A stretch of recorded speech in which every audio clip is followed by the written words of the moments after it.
Hello everyone, my name is Mahesh, EC department. In this video we are going to discuss about the symmetry property of the DFT.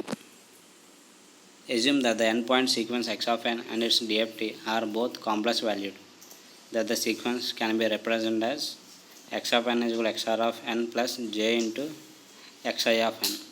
This is real part and this is imaginary part. Similarly, its DFT given by x of k is equal to xr of k plus j into xi of k. This is real part and this is imaginary part. For sequence x of n is equal to x of k into summation n is equal to 0 to n minus 1 x of n into e power minus j 2 by k n by n. In this place x of n including real part and imaginary part, e power minus j 2 by k n by n is represented as cos theta minus j sin theta. So cos 2 pi kn by n minus j sin 2 pi kn by n, multiply in these terms.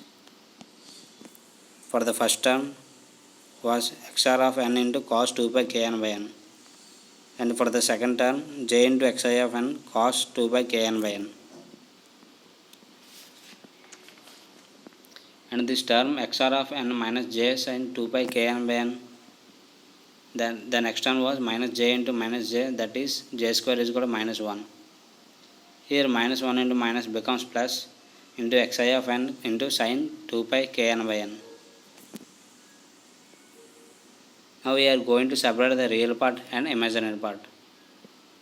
So the real part was equal to cos term theta and this sin term, and the imaginary part will get the next sin term and cos term. Similarly, we can find the inverse DFT, IDFT.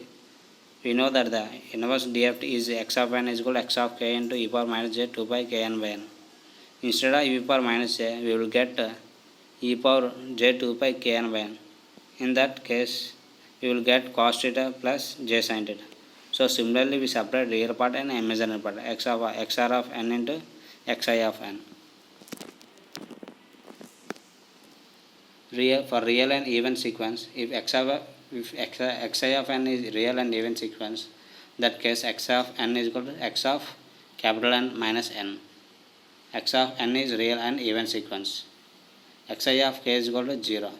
In that case, the DFT is equal to x of k is equal to only this sequence. Similarly, IDFT are reduces to this term. So only get quotient term, quotient sequence. If x of n is real and odd, that is x of n is equal to minus x of capital N minus n. Hence DFT reduces to this term, x of k is equal to n, and IDFT reduces to x of n sequence. If the sequence is purely imaginary and sequence, in that case x of n is equal to j into xi of n. In that case, xr of k will be equal to xi of n into sin 2 pi kn by n. Xi of k is equal to xi of n into cos 2 pi kn by n. Here xr of k is odd and xi of k is even. If xi of n is odd, then its DFT xi of k is equal to 0, and hence x of k is purely real. If xi of n is even, then xr of k is equal to 0, and the DFT x of k is purely imaginary. These are the symmetry property of DFT. For effective computation of DFT, these symmetry property are used in the symmetry property. Thank you for watching this video.